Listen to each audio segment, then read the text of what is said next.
আসসালামু আলাইকুম, hello everyone, good morning. সকাল সকাল আজকে ভুনা খিচুড়ি করলাম। ভুনা খিচুড়ি আমি প্রায়ই করি। আমি এক এক দিন এক এক ধরনের ব্রেকফাস্ট তৈরি করতে পছন্দ করি। একঘেয়েমি সকালের নাস্তা বা ব্রেকফাস্ট আমি কখনোই তৈরি করি না। আমার সবসময় মনে হয় এক এক দিন এক এক রকম ব্রেকফাস্ট খেলে নিজেরও একটু ভালো লাগে। প্রতিদিন একঘেয়েমি খাবার নিজেরও ভালো লাগে না। আর ভর্তার জন্য, আলু ভর্তার জন্য সবসময় পেঁয়াজ বেরেস্তা করে নিলে এটা কিন্তু একটা বেস্ট ভর্তা হয়। তোমরা খেয়েছো কি না জানি না, তবে আমি প্রায় টাইমেই পেঁয়াজ বেরেস্তা করে নিই ঘি দিয়ে একটু। এটা বেশি সুন্দর, খেতে টেস্টি এবং স্মেলটাও দারুণ আসে।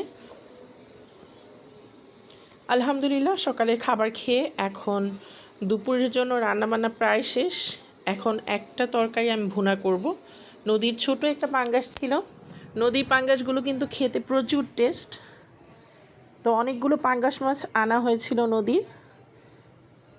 আর পাঙ্গাস মাছ মাঝে মাঝে ভুনা করলে আমার এত বেশি ভালো লাগে, আমি জানি না কেন। আমার সব মাছ খেতে খুব ভালো লাগে, সব মাছ আমি পছন্দ করি আলহামদুলিল্লাহ।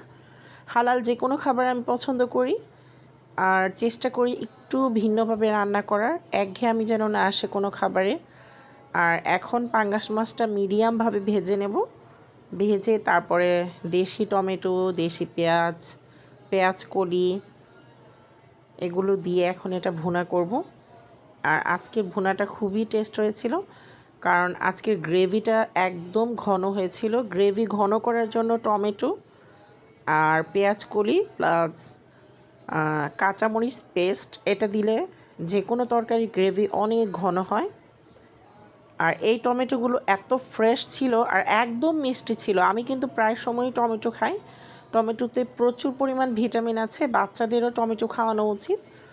আর এটা একদিনে কোনো দিনে অভ্যাস তৈরি হবে না, ধীরে ধীরে বাচ্চার হাতে দিতে দিতে এই অভ্যাসটা তৈরি হবে। টমেটো একটা হেলদি খাবার, অ্যাপেলের থেকে বেশি টমেটোতে ভিটামিন পাওয়া যায়। আর আমি মনে করি সবসময় মানুষের ফ্রেশ খাবারগুলোর প্রতি আকর্ষণ হওয়া উচিত। বাহিরের খাবার থেকে বাসায় তৈরি খাবারের গুরুত্ব কিন্তু অনেক বেশি আর হেলদি হয়। তো আমার অন্য তরকারি সব রান্না করা হয়ে গিয়েছে, আমি আজানের সময় এই তরকারিটা রান্না করলাম। এটা খেতেও মাশাআল্লাহ অনেক টেস্টি হয়েছে এবং কালারফুলও হয়েছে দেখতে।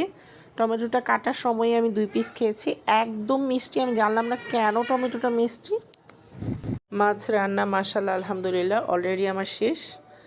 আর দুপুরের অন্য কারি রান্নাও আমার শেষ করে ফেলেছি আগে। যেহেতু আমার ছোট বেবি, আমি চেষ্টা করি ওকে সময় দিয়ে তারপরে বাসার সব কাজ মেনটেন করতে, যেমন রান্নাবান্না এগুলো মেনটেন করতে। আমি এগুলি করে বাচ্চাকে সময় দিই না, বাচ্চাকে সময় দিয়ে এগুলো করি।